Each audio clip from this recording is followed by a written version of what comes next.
दोस्तों नेक्स्ट साडे पास जिहड़ी सब तो इंपॉर्टेंट थ्योरम है वो है कन्वर्स ऑफ पाइथागोरस थ्योरम दा उल्ट।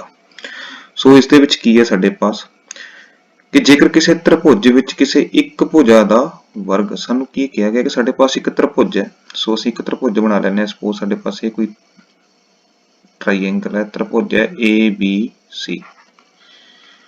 सो इस दे विच की गल करदे कि किसी एक भुजा दा वर्ग दूसरियां दो भुजावां दे वर्गां दे जोड़ दे बराबर होवे। ये सानू गिवन है पहले ही। सब तो वड्डी भुजा दा वर्ग AC दा वर्ग किस दे बराबर गिवन है AB square plus BC square. जेकर ये सानू गिवन होवे, कंडीशन साडे पासे दित्ती होवे, सानू दित्ता है सानू, तां पहली भुजा दे सामने वाला कोण, पहली भुजा AC जिहड़ी असीं कल्ली दा स्क्वायर ले, इहदे बिल्कुल सामने वाला कोण भाव कोण B, ये असीं सिद्ध करना है। सिद्ध करो टू प्रूव कि कोण B की है, समकोण है, angle B is equal to 90 degree. So सीधी साडे पास कोई प्रॉपर्टी नहीं है, इहदे विच कुछ साडे पास होर गिवन नहीं है। डायरैक्टली असीं ये वाली जिहड़ी चीज़ है कि समकोण प्रूव करना है ਤਾਂ ਉਹ ਅਸੀਂ ਪ੍ਰੂਵ ਨਹੀਂ ਕਰ ਸਕਦੇ। ਸੋ ਇਹਦੇ ਲਈ ਸਾਨੂੰ ਇੱਕ ਕੰਸਟਰਕਸ਼ਨ ਕਰਨੀ ਪੈਂਦੀ ਹੈ, ਰਚਨਾ ਕਰਨੀ ਪੈਂਦੀ ਹੈ। ਰਚਨਾ ਕੀ ਹੈ?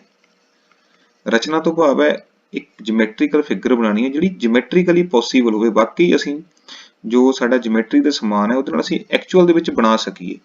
ਸੋ ਇੱਕ ਅਸੀਂ ਹੋਰ ਟ੍ਰਾਈਐਂਗਲ ਬਣਾਉਣੀ ਹੈ, ਤ੍ਰਿਭੁਜ DEF ਦੀ ਰਚਨਾ ਕਰਨੀ ਹੈ ਕਿ BC ਨੂੰ ਮਿਣ ਕੇ ਅਸੀਂ ਇੱਕ ਲਾਈਨ ਲਗਾਣੀ ਹੈ। ਇਸ ਤਰ੍ਹਾਂ BC ਨੂੰ ਮਿਣ ਕੇ ਲਗਾ ਸਕਦੇ ਹਾਂ ਆਪਾਂ। सो DEF, ये मैं EF ले लेना कि जी BC होनी चाहिए है या EF होनी चाहिए है, वो किस दे बराबर होनी लेनी है, असीं BC दे बराबर लेनी है। दूसरा एंगल E दे उपर असीं 90 दा कोण बनाना है, इस तरह 90 दा। तो देखो D की सहायता नाल बना सकते हैं ये वाला एंगल 90 दा। सो दूसरा कंस्ट्रक्शन दा स्टैप साडे पास की है, एंगल E किन्ने दा होना चाहिए, 90 डिग्री होना चाहिए। E ते कंपास रख के असीं D ते एक पॉइंट कट्टांगे इस तरह कि जिहड़ा A मिण के असीं किन्ना लेना है, AB लेना है, AB दे बराबर कट्टना है। सो DE जिहड़ी है वो असीं AB दे बराबर लेनी है। सो ये वाली रचना जिहड़ी असीं इहदे नाल मिला दिंदे हां। ये साडी एक नवीं त्रिभुज बन गई DEF, जिहदे विच साडे पास BC ते EF बराबर ने, AB ते DE बराबर ने, ਤੇ एंगल EDEF त्रिभुज ਦੇ ਵਿੱਚ 90 डिग्री ਦਾ ਹੈ। इधर ਸਾਨੂੰ ਨਹੀਂ ਪਤਾ ਕਿੰਨੇ ਦਾ ਹੈ। ਸੋ ਇਸ ਚੀਜ਼ ਨੂੰ ਲੈ ਕੇ ਅਸੀਂ ਅੱਗੇ ਕੀ ਕਰਦੇ ਹਾਂ, ਪ੍ਰੂਵ ਕਰਦੇ ਹਾਂ एंगल B ਜਿਹੜਾ ਹੈ ਸਾਡੇ ਪਾਸ 90 डिग्री ਦਾ। ਸੋ ਹੱਲ ਦੀ ਗੱਲ ਕਰਦੇ ਹਾਂ, ਪ੍ਰੂਫ ਦੀ ਗੱਲ ਕਰਦੇ ਹਾਂ। ਹੱਲ ਕਿਵੇਂ ਕਰਨਾ ਹੈ? ਸਾਡੇ ਪਾਸ ਜਿਹੜੀ ਸੱਜੇ ਪਾਸੇ त्रिभुज ਅਸੀਂ ਨਵੀਂ ਬਣਾਈ ਹੈ, त्रिभुज DEF। ਸੋ ਇਹਦੇ ਵਿੱਚ ਜਿਹੜਾ ਕੋਣ E ਹੈ ਉਹ ਹੈਗਾ 90 डिग्री ਦਾ। ਇਹ ਤੋਂ ਮਤਲਬ ਕੀ ਹੋਇਆ ਕਿ ਜਿਹੜੀ DEF त्रिभुज ਹੈ ਸਾਡੇ ਪਾਸ, ਜਿਹੜੀ ਅਸੀਂ ਨਵੀਂ ਰਚਨਾ ਕੀਤੀ ਹੈ, ਇਹ ਕੀ ਹੋਗੀ, ਸਮਕੋਣੀ त्रिभुज ਹੋਗੀ, ਰਾਈਟ ਐਂਗਲ ਟ੍ਰਾਈਐਂਗਲ। ਹੁਣ ਜੇ ਸਮਕੋਣੀ त्रिभुज ਹੈ ਤਾਂ ਅਸੀਂ ਸਿੱਖਿਆ ਹੈ ਕਿ ਸਮਕੋਣੀ त्रिभुज ਦੇ ਵਿੱਚ ਪਾਈਥਾਗੋਰਸ ਥਿਊਰਮ ਜਿਹੜੀ ਹੈ ਲਾਗੂ ਹੁੰਦੀ ਹੈ। ਸੋ ਇਹਦੇ ਵਿੱਚ ਅਸੀਂ ਪਾਈਥਾਗੋਰਸ ਥਿਊਰਮ ਜਿਹੜੀ ਹੈ ਲਾਗੂ ਕਰ ਲੈਂਦੇ ਹਾਂ। ਪਾਈਥਾਗੋਰਸ ਥਿਊਰਮ ਅਨੁਸਾਰ ਕੀ ਬਣੇਗਾ, ਕਰਨ ਦਾ ਵਰਗ DF ਦਾ ਸਕੁਅਰ ਕਿਸ ਦੇ ਬਰਾਬਰ ਆਏਗਾ, ਬਾਕੀ ਦੀਆਂ ਦੋ ਭੁਜਾਵਾਂ ਆਧਾਰ ਤੇ ਲੰਬ DE ਦਾ ਵਰਗ ਜਮਾ EF ਦਾ ਵਰਗ। ਸੋ ਇਸ ਤੋਂ ਬਾਅਦ ਕੀ ਹੈ ਸਾਡੇ ਪਾਸ,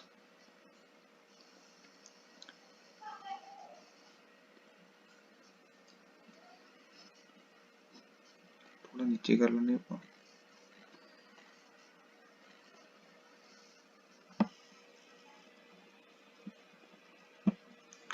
सो साडे पास की आ जाता है EF, जिहड़ा ए वाला EF है ये किहदे बराबर है, BC दे।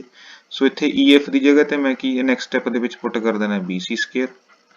इसे तरह DE जिहड़ा है ये बराबर है AB दे, ये असीं रचना तो ले आए। सो DE की जगह ते AB आ जाएगा।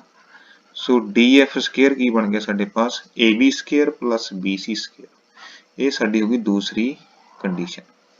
फर्स्ट कंडीशन सानू क्वेश्चन दे विच गिवन सी कि AC स्क्वायर किहदे बराबर है, AB square plus BC square. So ਜੇ ਮੈਂ 1 ਤੇ 2 ਨੂੰ ਮਿਲਾ ਕੇ ਦੇਖਾਂ ਤਾਂ ਇਹਨਾਂ ਦਾ ਜਿਹੜਾ ਸੱਜਾ ਪਾਸਾ ਹੈ, ਧਿਆਨ ਨਾਲ ਦੇਖੀਏ, ਦੋਨੇ ਪਾਸੇ ਸੇਮ ਆਉਂਦਾ ਹੈ, AB square plus BC square. So 1 ਅਤੇ 2 ਤੋਂ ਸਾਨੂੰ ਕੀ ਪਤਾ ਚੱਲਦਾ ਹੈ, ਫਰੋਮ 1 ਐਂਡ 2, 1 ਅਤੇ 2 ਤੋਂ ਜੇ ਸੱਜਾ ਪਾਸਾ ਬਰਾਬਰ ਹੈ ਤਾਂ ਖੱਬਾ ਪਾਸਾ ਵੀ ਬਰਾਬਰ ਹੋਏਗਾ, ਭਾਵ DF ਦਾ ਵਰਗ ਕਿਹਦੇ ਬਰਾਬਰ ਹੋਏਗਾ, AC ਦੇ ਵਰਗ ਦੇ ਬਰਾਬਰ, ਭਾਵ DF ਜਿਹੜੀ ਸਾਈਡ ਹੈ ਉਹ ਬਰਾਬਰ ਹੋਏਗੀ AC ਦੇ। ਸੋ ਇੱਕ ਤਰ੍ਹਾਂ ਨਾਲ ਜਿਹੜੀ ਸਾਡੀ ਤੀਸਰੀ ਸਾਈਡ ਵੀ ਹੈ AC ਕਿਹਦੇ ਬਰਾਬਰ ਆ ਗਈ, DF ਦੇ। ਸੋ ਸਾਡੇ ਪਾਸ ਦੋ ਤ੍ਰਿਭੁਜਾਂ ਨੇ, ਤ੍ਰਿਭੁਜ ABC ਹੈ ਅਤੇ ਤ੍ਰਿਭੁਜ DEF ਹੈ। ਇਹਨਾਂ ਦੇ ਵਿਚਕਾਰ ਜੇ ਮੈਂ ਧਿਆਨ ਨਾਲ ਦੇਖਾਂ BC ਤੇ EF ਬਰਾਬਰ ਨੇ, ਸੋ ਮੈਂ ਲਿਖ ਸਕਦਾ BC ਬਰਾਬਰ ਹੈ EF ਦੇ।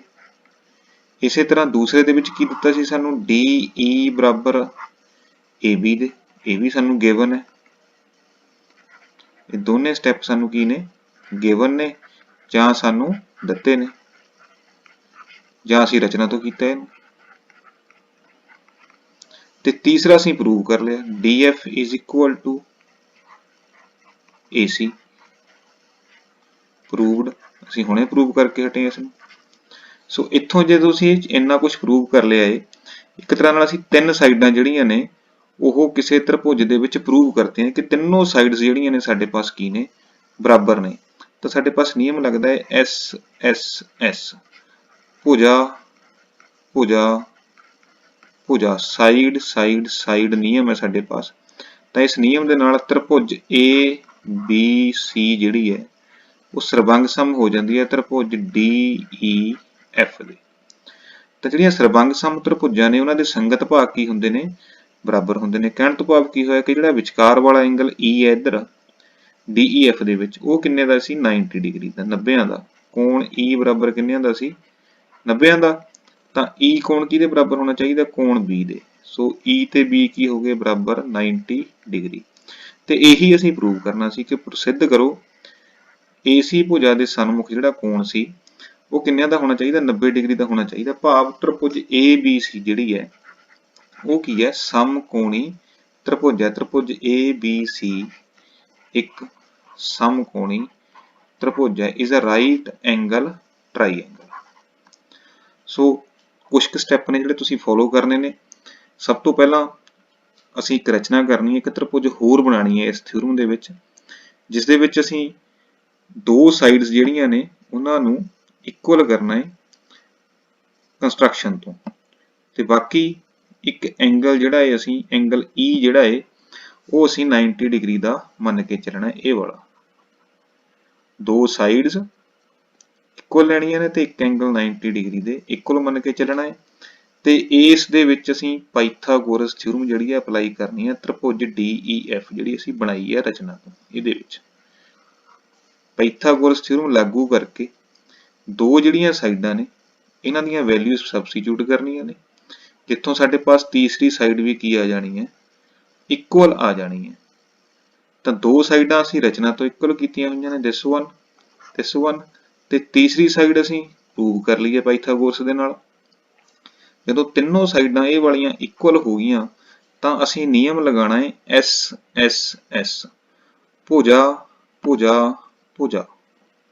ਤਾਂ SSS ਨਿਯਮ ਦੇ ਨਾਲ ਦੋਨੇ ਤ੍ਰਿਭੁਜਾਂ ਨੇ ਕੀ ਹੋਣਾ ਹੈ, ਸਰਬੰਗ ਸਮ। ਤ੍ਰਿਭੁਜ ABC ਸਰਬੰਗ ਸਮ ਤ੍ਰਿਭੁਜ DEF ਦੇ। ਤਾਂ ਸੰਗਤ ਭਾਗ ਬਰਾਬਰ ਹੁੰਦੇ ਨੇ, ਇਹਦਾ ਮਿਡਲ ਵਾਲਾ ਭਾਗ ਕੋਣ E ਹੈ ਤੇ ਇਹਦਾ ਮਿਡਲ ਵਾਲਾ ਭਾਗ ਸੈਂਟਰ ਵਾਲਾ ਭਾਗ ਕੋਣ B ਹੈ। ਤਾਂ ਇੱਥੋਂ ਸਾਡੇ ਪਾਸ ਕੋਣ B ਕੀ ਆ ਜਾਣਾ ਹੈ, 90 ਡਿਗਰੀ। ਭਾਵ ਤ੍ਰਿਭੁਜ ABC ਕੀ ਹੋਗੀ, ਸਮਕੋਣੀ ਤ੍ਰਿਭੁਜ, ਜਾਂ ਕਹਿ ਲਓ ਕਿ AC ਦੇ ਸਨਮੁਖ ਜਿਹੜਾ ਕੋਣ B ਸੀ ਅਸੀਂ 90 ਡਿਗਰੀ ਦਾ ਕੀ ਕਰਤਾ ਹੈ, ਪ੍ਰੂਵ ਕਰਤਾ ਹੈ। ਸੋ ਇਹ ਐਗਜ਼ਾਮ ਦੇ ਪੁਆਇੰਟ ਆਫ ਵਿਊ ਤੋਂ ਜਿਹੜੀ ਥਿਊਰਮ ਹੈ ਕਾਫੀ ਇੰਪੋਰਟੈਂਟ ਹੈ। ਅਕਸਰ ਤੁਹਾਨੂੰ ਪੇਪਰ ਦੇ ਵਿੱਚ ਇਹਨੂੰ ਦੋ ਤਰ੍ਹਾਂ ਨਾਲ ਪੁੱਛ ਲਿਆ ਜਾਂਦਾ ਹੈ ਕਿ ਪਾਈਥਾਗੋਰਸ ਥਿਊਰਮ ਦਾ ਉਲਟ ਜਿਹੜਾ ਹੈ ਉਹ ਲਿਖੋ ਤੇ ਸਿੱਧ ਕਰੋ, ਜਾਂ ਪੂਰੀ ਹੀ ਸਟੇਟਮੈਂਟ ਜੇਕਰ ਕਿਸੇ ਤ੍ਰਿਭੁਜ ਵਿੱਚ ਇੱਕ ਭੁਜਾ ਦਾ ਵਰਗ ਦੂਸਰੀਆਂ ਦੋ ਭੁਜਾਵਾਂ ਦੇ ਵਰਗਾਂ ਦੇ ਜੋੜ ਦੇ ਬਰਾਬਰ ਹੋਵੇ, ਇਹ ਪੂਰੀ ਸਟੇਟਮੈਂਟ ਜਿਹੜੀ ਹੈ ਪੇਪਰ ਦੇ ਵਿੱਚ ਆ ਜਾਂਦੀ ਹੈ। ਸੋ ਉਮੀਦ ਹੈ ਦੋਸਤੋ ਤੁਹਾਨੂੰ ਜਿਹੜੀ ਥਿਊਰਮ ਹੈ ਸਮਝ ਆਈ ਹੋਏਗੀ। ਜੇਕਰ ਵੀਡੀਓ ਅੱਛੀ ਲੱਗੇ ਤਾਂ ਵੀਡੀਓ ਨੂੰ ਲਾਈਕ ਤੇ ਬਾਕੀ ਸਾਥੀਆਂ ਦੇ ਨਾਲ ਪਲੀਜ਼ ਸ਼ੇਅਰ ਜ਼ਰੂਰ ਕਰ ਦਿਓ। ਹੋਰ ਵੀ ਵਧੇਰੇ ਵੀਡੀਓਜ਼ ਦੇ ਲਈ ਮੇਰੇ ਚੈਨਲ ਨੂੰ ਸਬਸਕ੍ਰਾਈਬ ਕਰੋ। ਚੈਨਲ ਤੇ ਆਉਣ ਲਈ ਧੰਨਵਾਦ।